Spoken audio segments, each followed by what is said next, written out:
Hello and welcome back to Formless Recording and Mastering.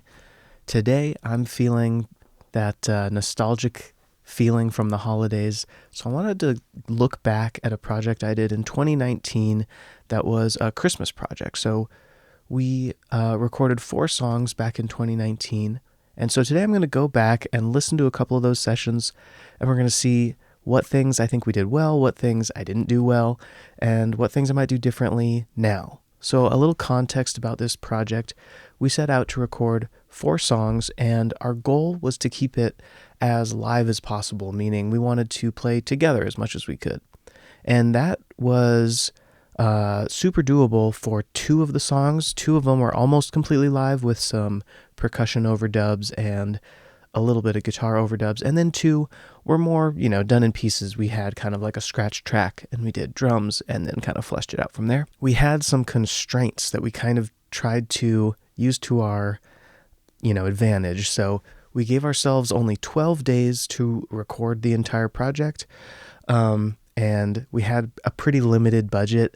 I think I spent some money on some percussion equipment like shakers and, of course, sleigh bells. And I had a lot of the microphones already and interface and all that stuff. So we kind of just wanted to see what we could do in a limited amount of time. And like I said, record it live as much as possible. So without further ado, let's just jump right into the session and see what we've got going on. The first song we're going to look at is O Come, O Come, Emmanuel. And let's look at what how we recorded some of these tracks. So drums, guitars, acoustic guitars, a couple keys tracks, and a bass track here. So the room we were recording in was essentially a storage closet that we, were using temporarily to record music. I'll put a little video up here so you can get a feeling for that.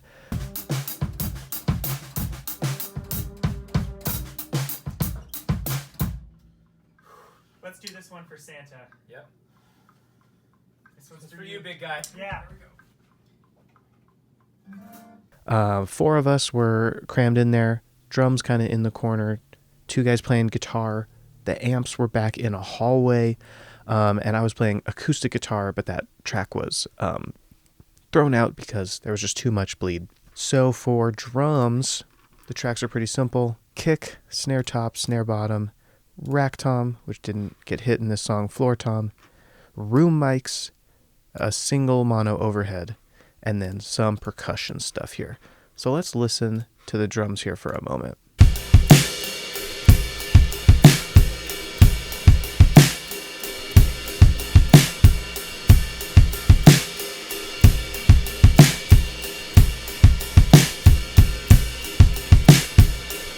Okay, so to me, drums really kind of set the texture for a song, especially when you're just kind of starting to record the tune. So in this room, in this setup, like I said, the drums were in a corner, and it was kind of the, mashed together kit. It was an Allegra kick drum that sounded pretty cool, an Acrolite snare, Gretsch toms, I think, Zildjian 22-inch ride, some new beat hats. So kind of all thrown together stuff.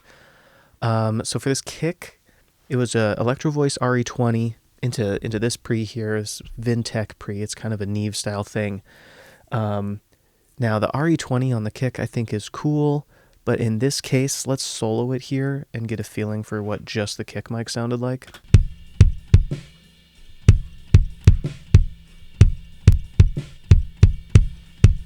It's not my favorite kick sound. What I would do now is probably put a second mic on there, like a sub kick maybe outside the resonant head. That would have sounded really cool, been a huge improvement, and I think the inside mic, now I probably would have had the inside mic getting more of the snap and the attack. Now, the thing that's weird in this and kind of really shows how low budget we were, if you listen to this kick mic, you're going to hear the squeaky chain of the kick drum. Let's listen to that here.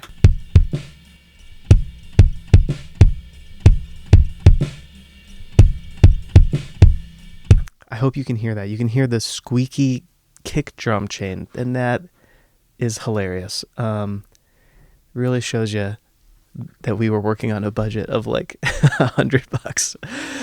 Okay, so okay kick sound, but I'm not crazy about it. Snare top and bottom. Let's put both of these in here.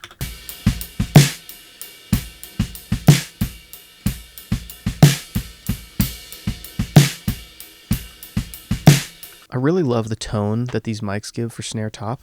We were using these vintage AKG 224s, awesome microphones, but the bleed in them is not great. It's not bad, but it's not great either.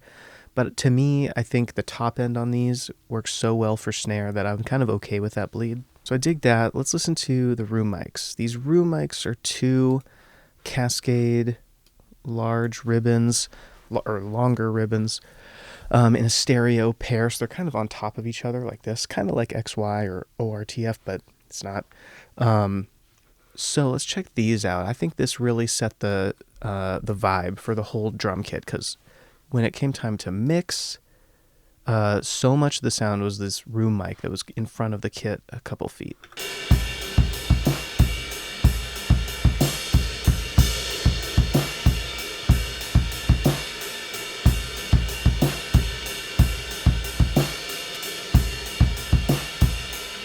And let's listen to a section with hats instead of ride there. You can hear the bleed from the guitars in the hallway.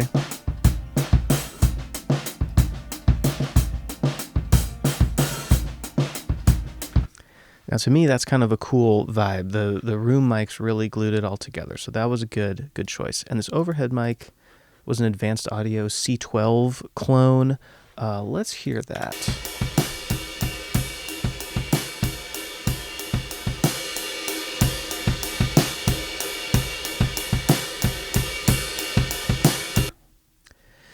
And that's an okay sound. I think I probably could have done something to think about the pairing of the overhead mic with the room mics a little bit better. Probably would have been helpful. But ultimately, I think what's really holding this back is the lack of treatment in the room. There was a little bit of acoustic treatment, but honestly, not enough.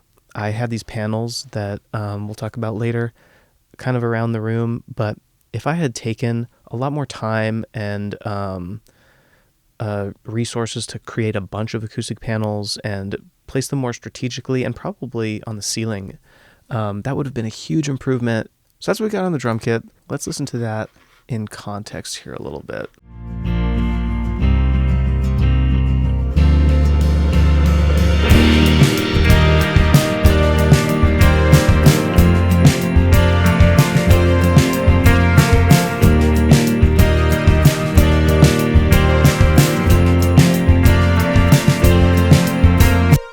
So I think that those drums really create the foundation for kind of like a live sound, right? It doesn't sound like samples. It doesn't sound, like a drum machine or something like that at all. It just sounds like a drummer, and that's what we were going for sure. Let's check out the electric guitar stuff here. So we had this guitar that was twin reverb, and this was a Dr. Z, kind of a Marshall 18-watt kind of deal.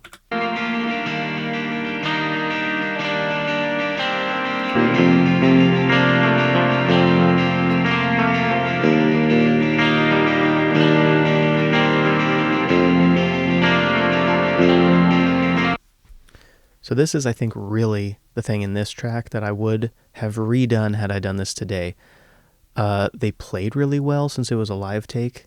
The downfall of this, I think, is that the guitar mic placement was just not ideal. And I didn't have time that day. I was playing and engineering, and I just thought, oh, we'll put up 57s and it'll be fine.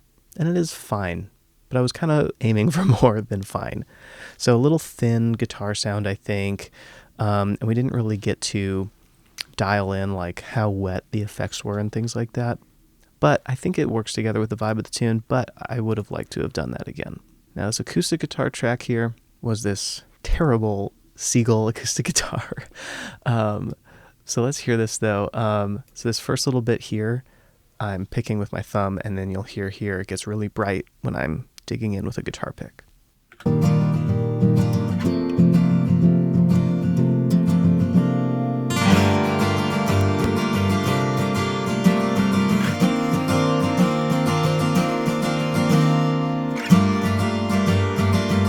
right? So you can hear. I think the guitar sound kind of works. It's kind of a jangly, bright acoustic guitar tone, which in this track I think works. I didn't have a great acoustic guitar at the time, so we did what we had to do and played the guitars available to us, and that's fine. There's nothing wrong with that at all.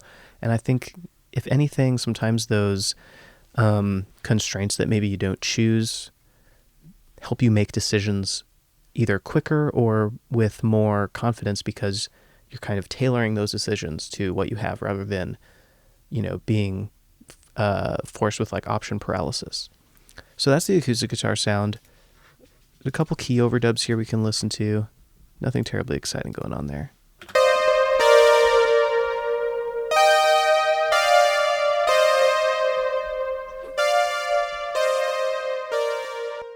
Now, the second song that we did here is pretty different than the first one. So this is going to be a fun one to dive into, and I think for me was kind of important to finishing this whole thing.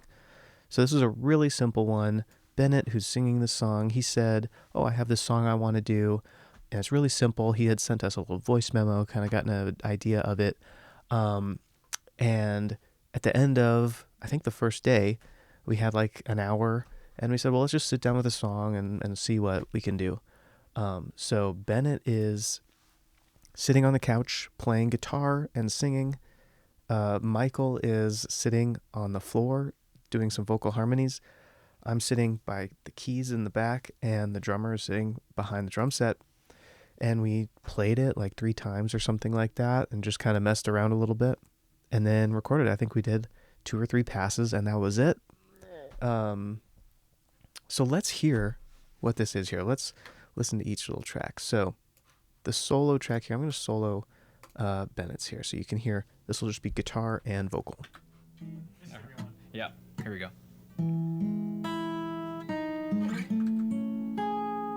I'll turn off this processing here.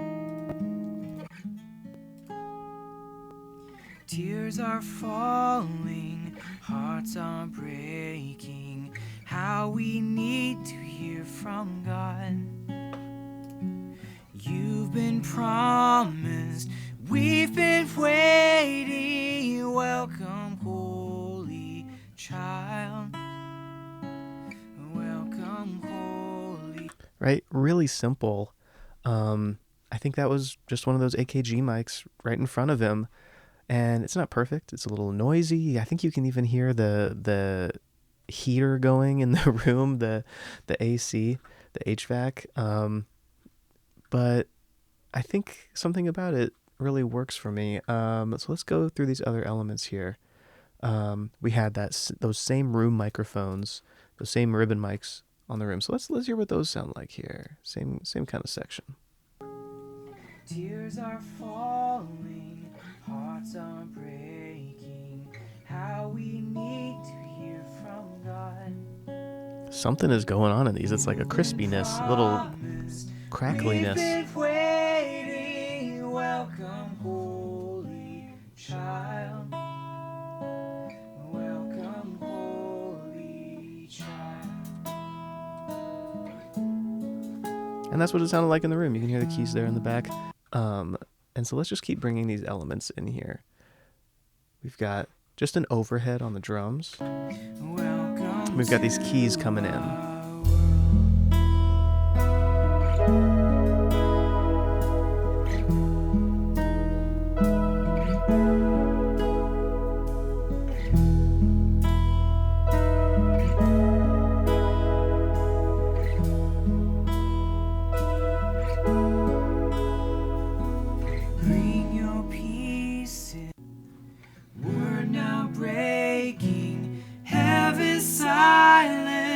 Welcome to our world. Welcome to our world.